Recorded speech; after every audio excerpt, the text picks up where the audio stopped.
1888 London നഗരം, ലോകത്തിലെ ഏറ്റവും വലിയ സാമ്രാജ്യത്തിന്റെ ഹൃദയം. എന്നാൽ ആ ഹൃദയത്തിന്റെ ഒരു കോണിൽ, വൈറ്റ് ചാപ്പൽ എന്ന ചേരിപ്രദേശത്ത്, ദാരിദ്ര്യവും അഴുക്കും ഇരുട്ടും മാത്രം നിറഞ്ഞ തെരുവുകളുണ്ടായിരുന്നു.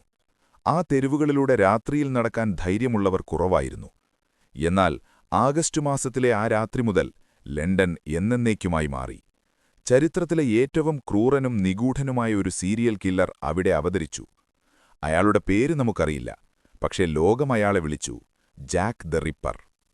നൂറ്റാണ്ടുകൾക്കിപ്പുറവും ലോകത്തെ വേട്ടയാടുന്ന ആ 5 കൊലപാതകങ്ങളുടെയും ആ കാലഘട്ടത്തിൽ ലണ്ടൻ ജനത അനുഭവിച്ച സമാനതകളില്ലാത്ത ഭയത്തിന്റെയും കഥയിലേക്ക് നമുക്ക് പോകാം. വീഡിയോ തുടങ്ങുന്നതിനു മുൻപ് ഇതുപോലെയുള്ള ഇൻവെസ്റ്റിഗേറ്റീവ് സ്റ്റോറികൾക്കും ചരിത്ര നിഗൂഢതകൾക്കുമായി ഈ ചാനൽ ലൈക്ക് ചെയ്യാനും ഷെയർ ചെയ്യാനും സബ്സ്ക്രൈബ് ചെയ്യാനും മറക്കരുത്.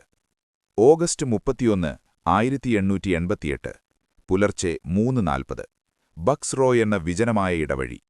ആട്ടിൻകുട്ടികളെ കൊണ്ടുപോകുന്ന ഒരു വണ്ടിക്കാരനായ ചാൾസ് ക്രോസ് നിലത്ത് കിടക്കുന്ന ഒരു രൂപം കണ്ടു. തണുത്തുറഞ്ഞ നിലത്ത് 1888 ലണ്ടൻ നഗരം, ലോകത്തിലെ ഏറ്റവും വലിയ സാമ്രാജ്യത്തിന്റെ ഹൃദയം. എന്നാൽ ആ ഹൃദയത്തിന്റെ ഒരു കോണിൽ, വൈറ്റ് ചാപ്പൽ എന്ന ചേരിപ്രദേശത്ത്, ദാരിദ്ര്യവും അഴുക്കും ഇരുട്ടും മാത്രം നിറഞ്ഞ തെരുവുകളുണ്ടായിരുന്നു. ആ തെരുവുകളിലൂടെ രാത്രിയിൽ നടക്കാൻ ധൈര്യമുള്ളവർ കുറവായിരുന്നു. എന്നാൽ ആഗസ്റ്റ് മാസത്തിലെ ആ രാത്രി മുതൽ ലണ്ടൻ എന്നേക്കുമായി മാറി. ചരിത്രത്തിലെ ഏറ്റവും ക്രൂരനും നിഗൂഢനുമായ ഒരു സീരിയൽ കില്ലർ അവിടെ അവതരിച്ചു. അയാളുടെ പേര് നമുക്കറിയില്ല, പക്ഷേ ലോകം അയാളെ വിളിച്ചു ജാക്ക് ദ റിപ്പർ. നൂറ്റാണ്ടുകൾക്കിപ്പുറവും ലോകത്തെ വേട്ടയാടുന്ന ആ 5 കൊലപാതകങ്ങളുടെയും ആ കാലഘട്ടത്തിൽ ലണ്ടൻ ജനത അനുഭവിച്ച സമാനതകളില്ലാത്ത ഭയത്തിന്റെയും കഥയിലേക്ക് നമുക്ക് പോകാം.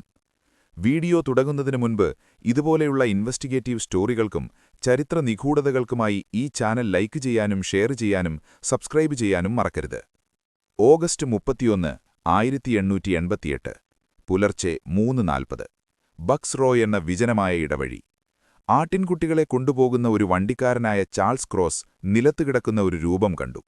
തണുത്തുറഞ്ഞ നിലത്ത്, ഇരുട്ടിൽ അതൊരു തുണിക്കെട്ടാണെന്നാണ് അയാൾ ആദ്യം കരുതിയത്.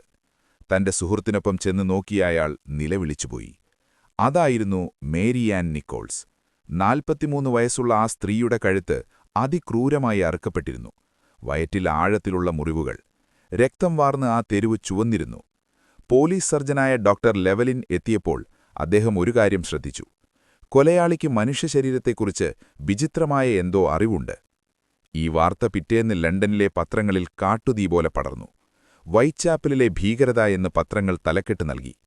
ലണ്ടൻ പോലീസ് ഇത് സാധാരണ ഒരു കൊലപാതകമായി കരുതിയെങ്കിലും യഥാർത്ഥത്തിൽ അതൊരു നടുക്കുന്ന തുടക്കം മാത്രമായിരുന്നു.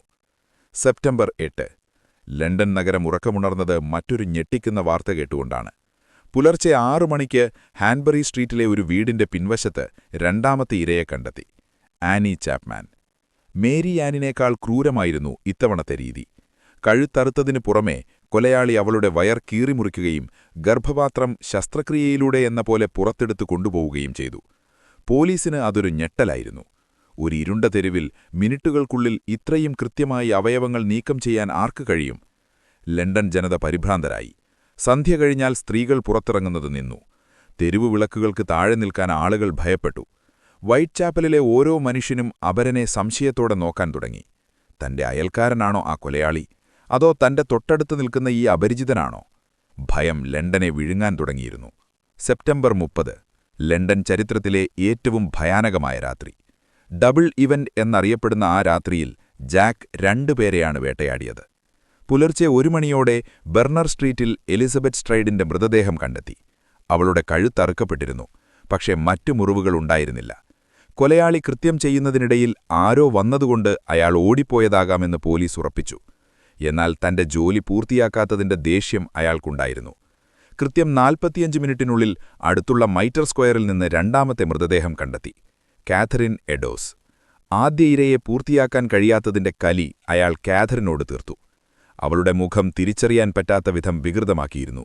ശരീരത്തിലെ സുപ്രധാനമായ ചില അവയവങ്ങൾ അയാൾ അറുത്തെടുത്തു കൊണ്ടുപോയി. ഈ സംഭവത്തോടെ ലണ്ടൻ പോലീസ് പ്രതിക്കൂട്ടിലായി. നഗരം മുഴുവൻ സൈന്യത്തെപ്പോലെ പോലീസ് കാവൽ നിന്നിട്ടും അവരുടെ കണ്ണുവെട്ടിച്ച് ഒരു കൊലയാളി ആ തെരുവുകളിൽ വിലസുകയായിരുന്നു. ജനങ്ങൾ പോലീസിനെതിരെ തിരിഞ്ഞു. ഹോം സെക്രട്ടറി രാജിവെക്കണമെന്ന ആവശ്യമുയർന്നു. ലണ്ടനിലെ ഓരോ വീടിന്റെയും വാതിലുകൾ ഇരട്ടത്താഴിയിട്ട് പൂട്ടി. പുകമഞ്ഞുള്ള രാത്രികളിൽ ആരും ജ്വലിക്കുന്ന കണ്ണുകളുമായി പുറത്തിറങ്ങില്ല. ഈ സമയത്താണ് സ്കോട്ട്ലാൻഡ് യാർഡിനെ രക്തം കൊണ്ടെഴുതിയ ഒരു കത്ത് ലഭിക്കുന്നത്. അതിൽ അയാൾ സ്വയം വിളിച്ചു ജാക്ക് ദ റിപ്പർ. അതോടൊപ്പം അയാൾ ഒരു മനുഷ്യന്റെ വൃക്കയുടെ പകുതി ഭാഗവും അയച്ചുകൊടുത്തു.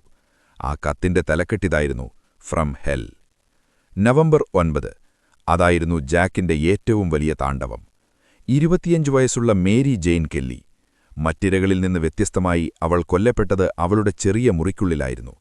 പുറത്ത് മഴയും തണുപ്പും പെയ്യുമ്പോൾ അടച്ചിട്ട ആ മുറിക്കുള്ളിൽ വെച്ച് ജാക്ക് അവളോട് ചെയ്തത് മനുഷ്യന് ചിന്തിക്കാൻ പോലും ആകാത്ത കാര്യങ്ങളാണ്. അവളുടെ ശരീരം പൂർണ്ണമായും മുറിച്ചുമാറ്റിയിരുന്നു. ഭിത്തികളിലും തറയിലും രക്തം മാത്രം. ഈ വാർത്ത പുറത്തുവന്നതോടെ ലണ്ടൻ സ്തംഭിച്ചു. ഒരു ചെകുത്താൻ ലണ്ടനിൽ അവതരിച്ചു എന്ന് ജനങ്ങൾ വിശ്വസിച്ചു. പ്രഭുക്കന്മാർ മുതൽ സാധാരണക്കാർ വരെ ഭയത്താൽ വിറച്ചു. പലരും ലണ്ടൻ നഗരം വിട്ട് നാടുകളിലേക്ക് പലായനം ചെയ്തു. വൈറ്റ് ചാപ്പൽ ഒരു പ്രേതനഗരമായി മാറി. മേരി കെല്ലിക്ക് ശേഷം ജാക്ക് ആരെയും കൊന്നില്ല. അയാൾ പെട്ടെന്ന് അപ്രത്യക്ഷനായി. പലരും സംശയിക്കപ്പെട്ടു. ഡോക്ടർമാർ, അറവക്കാർ എന്നിങ്ങനെ രാജകുടുംബത്തിലെ അംഗങ്ങൾ വരെ. എന്നാൽ നൂറ്റാണ്ടുകൾക്ക് ശേഷവും ജാക്ക് ദ റിപ്പർ ആരാണെന്ന് ആർക്കും അറിയില്ല. അയാൾ ആ മഞ്ഞുകാലത്തെ പുകമഞ്ഞിലേക്ക് അലിഞ്ഞു ചേർന്നു. ഒരുപക്ഷെ അയാൾ നിങ്ങളുടെ അടുത്തുകൂടെ നടന്നുപോയിട്ടുണ്ടാകാം. അല്ലെങ്കിൽ ആ ഇരുണ്ട ഇടവഴിയിൽ നിങ്ങളെ നോക്കി ചിരിച്ചിട്ടുണ്ടാകാം. ജാക്ക് ദ റിപ്പർ വെറുമൊരു കൊലയാളിയല്ല, ലണ്ടൻ കണ്ട ഏറ്റവും വലിയ പേടി സ്വപ്നമാണ്. ഈ ക്രൂരമായ ചരിത്രത്തെക്കുറിച്ചുള്ള നിങ്ങളുടെ അഭിപ്രായമെന്താണ്? അയാൾ ആരായിരിക്കും? താഴെ കമന്റ് ചെയ്യുക. ഈ വീഡിയോ നിങ്ങൾക്കിഷ്ടപ്പെട്ടുവെങ്കിൽ ലൈക്ക് ചെയ്യാനും നിങ്ങളുടെ സുഹൃത്തുക്കളിലേക്ക് ഷെയർ ചെയ്യാനും മറക്കരുത്. ഇതുപോലെയുള്ള കൂടുതൽ ഡാർക്ക് സ്റ്റോറികൾക്കായി ഇപ്പോൾ തന്നെ സബ്സ്ക്രൈബ് ചെയ്യുക. നന്ദി. രാത്രികളിൽ ജാഗ്രത പാലിക്കുക.